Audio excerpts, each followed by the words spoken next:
Right, you lot, in today's video I'm going to be discussing who I think West Ham should sign from the Championship. Again, we were all massively disappointed that we didn't bring anyone in other than Vladimir Sufal from Slavia Prague, if that's how you pronounce it. But yeah, obviously I think we do need reinforcements. For me, we've got basically very, very little squad depth. I believe we've got a squad now of around 20 players since Felipe's left yesterday. So we need reinforcements, we need quality reinforcements, and I'm going to be talking about the two players that I think can make an impact at West Ham. The first one is Said Benrahma. Now, obviously, a couple of months ago, I've done an analysis video on him and I've spoken about him, and I said that there's an argument that he might not fit in the squad because of work rate defensively, whether he can physically make the step up to the Premier League. Again, we sold Grady Diangana for 20 mil. We didn't bring anyone in on that left-hand side. We've now lost Felipe Anderson. My rationale would be that he is available from Brentford.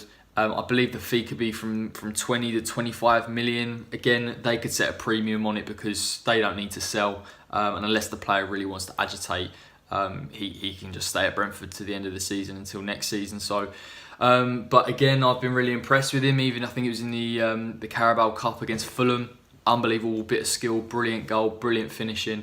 I think he has genuine quality down that left-hand side, and this is no disrespect to Pablo Fornals because I will speak about the work rate between the two players, but Benrahma's skillful, he can cut in from that left-hand side. He's got an eye for goal. He can link up play very, very nicely. Because of the way he plays, because he's a natural dribbler and he likes to play in that final third, I believe there can be fluidity between him and Jared Bowen. Again, Bowen is naturally going to stick on that right-hand side, but occasionally you'll see some of the players move around. He's a very, very intelligent football player. If he is available and we can bring him in, I would look to bring him in because I think he can make an impact. The problem I've got with him is the work rate. Pablo Fornals, the reason why he played over Felipe Anderson is because of that, as well as the quality that we've seen in the last two games in that final third.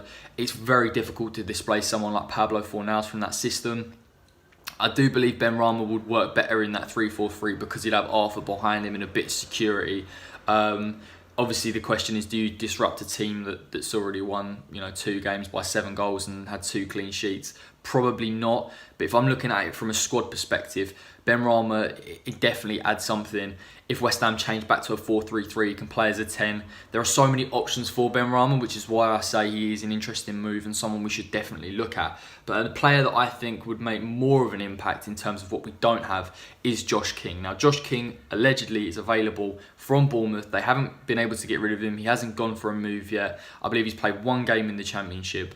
And he could be available on an instalment deal, which obviously for Sullivan is hugely important because apparently we haven't got any money. I'm not sure why that's the case, but Josh King adds something completely different to our attack now.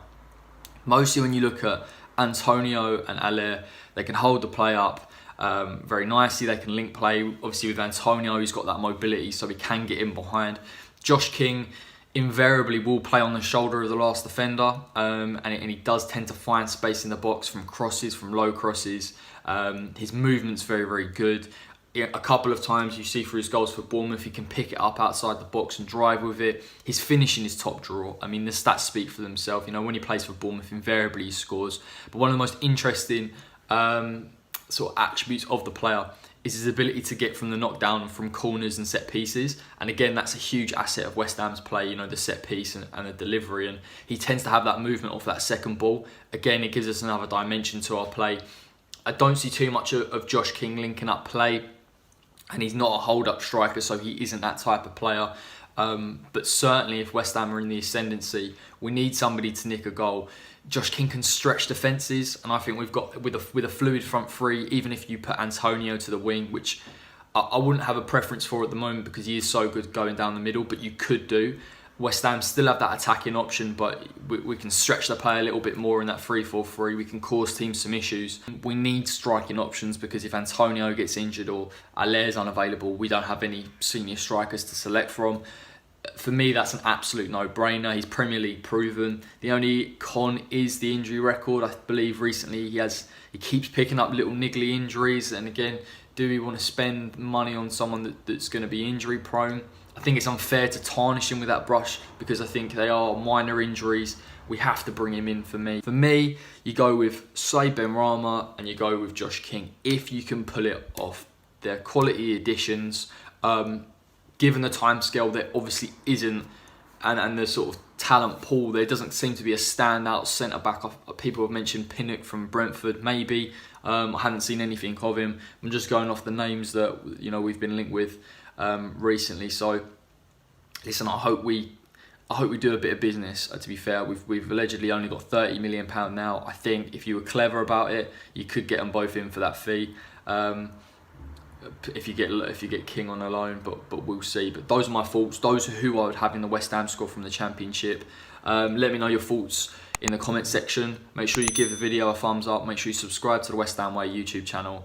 And until next time, take care.